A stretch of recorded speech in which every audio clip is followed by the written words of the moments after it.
Assalamualaikum warahmatullahi wabarakatuh. Selamat bertemu kembali anak-anakku. Pada pertemuan sebelumnya kita sudah membahas tentang alat-alat ukur listrik, yaitu ampermeter, voltmeter, dan ohmmeter. Digabungkan menjadi avometer. Jadi satu alat avometer bisa digunakan untuk mengukur 3 besaran: arus, tegangan, dan hambatan. Kemudian kita lanjutkan kemarin tentang rangkaian hambatan. Bisa seri, bisa paralel, bisa gabungan antara seri dan paralel. Tapi sebelum kita mulai belajar, marilah kita berdoa dulu. Semoga apa yang kita kerjakan hari ini di dalam belajar akan membawa hikmah dan juga akan menjadi amal ibadah untuk kita. Berdoa dimulai.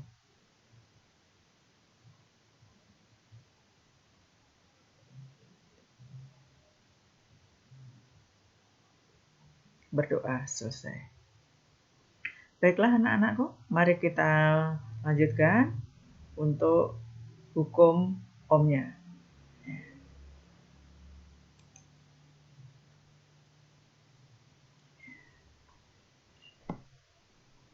Hukum ohm itu tentang apa? Yaitu mencari hubungan antara tegangan, arus, dan hambatan. Nah, di sini ada suatu percobaan menggunakan 1 baterai, 2 baterai, 3 baterai.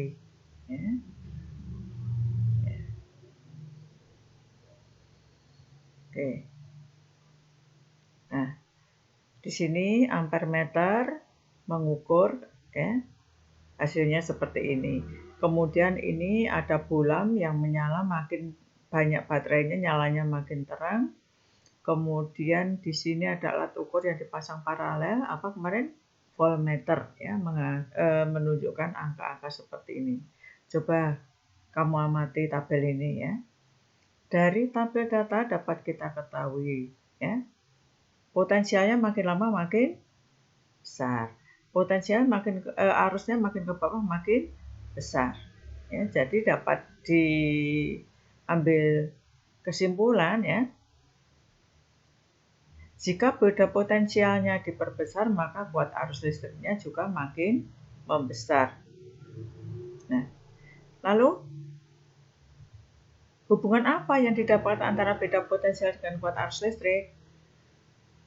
Buatlah grafik hubungan antara beda potensial tadi dengan arus listrik.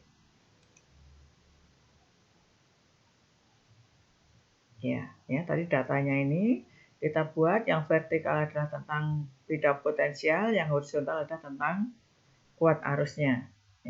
Kuat arusnya 0,2, tegangannya 1,2.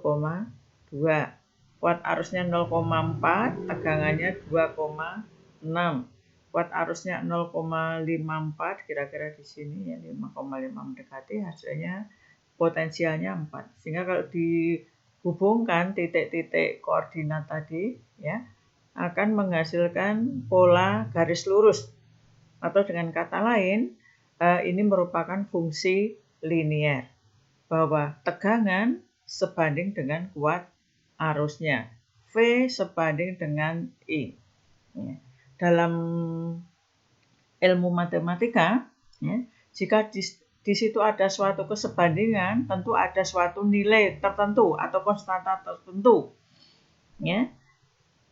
Jika dibanding antara V dengan I, maka akan menghasilkan suatu konstanta tertentu. Nah, konstanta tersebut itu adalah resisten atau hambatan.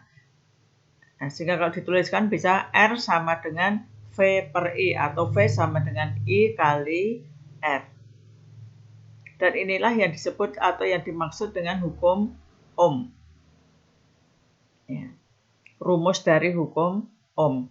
V menyatakan beda potensial, satuannya volt. I menyatakan kuat arus, satuannya ampere. Dan R menyatakan hambatan, satuannya ohm.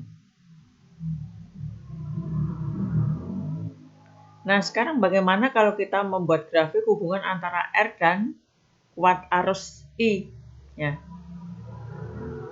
R-nya 10, 20, 30, 40. I-nya 1,5, 0,3. Dapat dari mana ini? Ya. Ini untuk V-nya dibuat tetap 10 volt. Ya. 10 volt, R-nya diambil 10, harusnya 1. Ya, V-nya tetap 10, diambil R-nya 20, ketemu 0,5. Kemudian waktu hambatannya 30, ketemunya 0,3. Waktu hambatannya 40, ketemunya 0,25. Nah, kalau dibuat grafik antara R dan I, ya, koordinat-koordinatnya dihubungkan seperti ini. Ya, berbanding terbalik. Ya. Oke. R itu sebanding sama dengan V per I.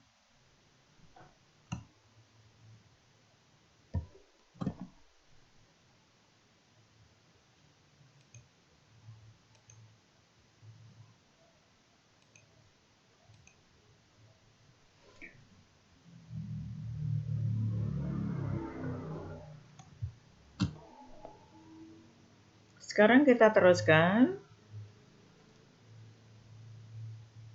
Subbab berikutnya tentang hukum Kirchhoff. Ya, hukum Kirchhoff itu ada 2. Kirchhoff 1 itu tentang rangkaian titik percabangan. Ya. Pada rangkaian tidak percabangan atau seri kuat arus itu semana-mana sama. Ini kalau rangkaian seri. Ya. Nah, jumlah kuat arus listrik yang memasuki suatu titik percabangan sama dengan jumlah kuat arus yang keluar dari titik percabangan itu. Ya. Intinya seperti itu. Ya. Ya. Yang masuk mana? I1, I2, I6. Yang keluar I3, I4, I5. Ya.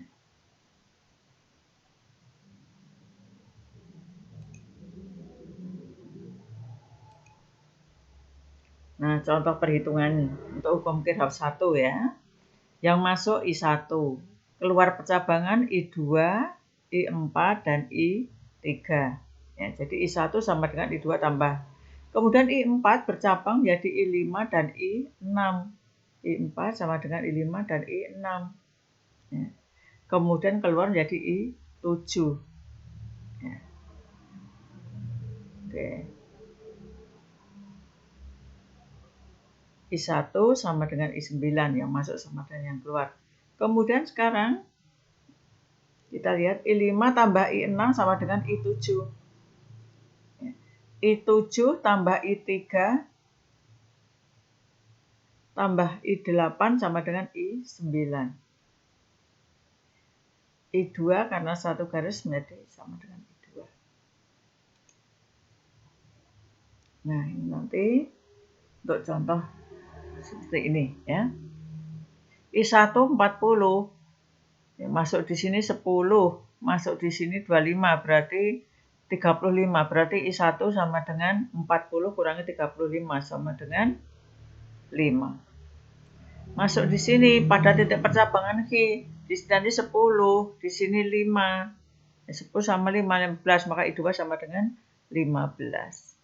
Di titik percabangan S, di sini tadi I2 15 ditambah I25 sama dengan 40 I3.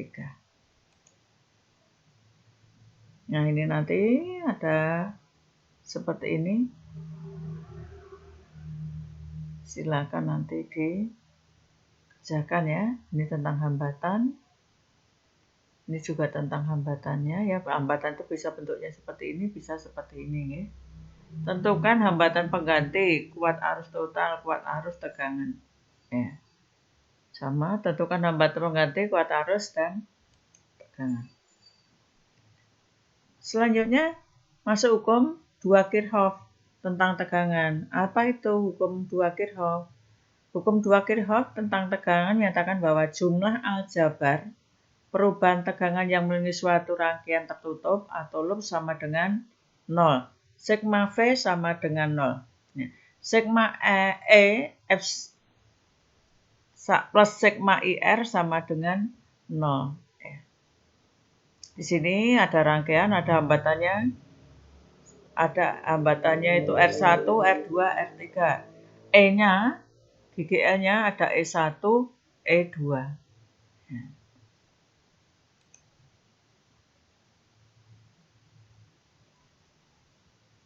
Perjanjian tandanya. Kuat arus bertanda positif jika searah dengan arah lob. Arah lob itu yang mana yang di dalam ini? Ya, jadi ini lobnya searah jarum jam, kemudian I-nya ke sana, maka I positif. Dan negatif jika berlawanan dengan arah yang kita tentukan. Ini lobnya kita tentukan berlawanan, tapi arusnya ke sana, maka I-nya negatif. Oke. Saat mengutara lob, kutub positif sumber tegangan dijumpai lebih dahulu daripada kutub negatifnya, maka GGLE bertanda positif. Begitu juga jika berlawanan. Ya, misalnya seperti ini ya, lobnya ini searah jarum jam. Nah, maka di sini E1 adalah positif, tapi E2 negatif karena ketemunya yang negatif dulu. Perhatikan gambar rangkaian listrik ya. Di sini ada dua lob ya. Ya. Lob yang diambil berlawanan jarum jam, berlawanan jarum jam. Arusnya diambil seperti ini I1 I bercabang jadi I1 dan I2 masuk di sini. I2 ke sini, kemudian I1 tadi ke sini keluar sini. Ya. Nah, kalau ada dua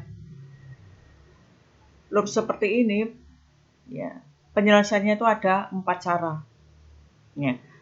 Di sini kan berlawanan jarum jam semua, ya. Terus nanti bisa semuanya searah jarum jam, Terus yang pertama ini berlawanan jarum jam, yang ini searah jarum jam. Atau yang atas searah jarum jam, yang bawah berlawanan jarum jam. Ada 4 cara. Ya. Walaupun ada 4 cara, nanti hasilnya akan sama. Ya. Sebagai contoh misalnya diketahui E1 16, E2-nya 8, E3-nya 10, ya. R1-nya 12, R2-nya 6, R3-nya mana R3-nya? Oh, sini mestinya ya. R3-nya 6, sama-sama 6. Itulah kuat arusnya. Ya. Menggunakan hukum Kirchhoff, ya, E1 ditambah I2 sama dengan I atau masuk I bercabang E1 dan I2. Maka I2 sama dengan E1 dikurangi I dikurangi I1. Untuk loop yang atas, yang ini ya. Ya, ketemu negatif dulu, maka ini min E2, ketemu lagi di sini E-nya juga min. Baru I kali R1. Masuk sini bukan lagi I, tapi di sini I1 kali R2 masuk ke sana. Dimasukkan angkanya seperti ini. Ya, ketemu persamaan ini. Lalu 2 bagaimana? Sama prinsipnya. Ya, sehingga disubstitusikan akan temu I1 1 I1 ampere. Nah, selanjutnya bisa cari I1, I2. Jangan sampai terlupa dalam memberikan tanda untuk arah arus.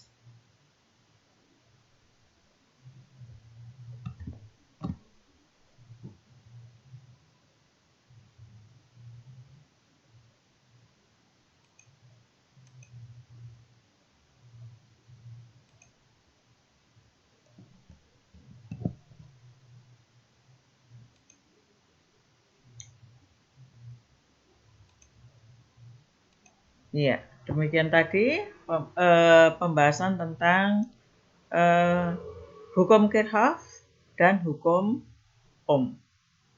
Semoga apa yang ditayangkan hari ini akan memberi pengetahuan baru untuk Anda, bisa dipelajari lebih lanjut dan dicoba soal-soalnya. Terima kasih anak-anakku. Jika kurang jelas, kalian bisa belajar dari buku lagi atau diputar lagi. Ya. Kurang lebihnya Ibu mohon maaf. Akhirul kalam. Wassalamualaikum warahmatullahi wabarakatuh.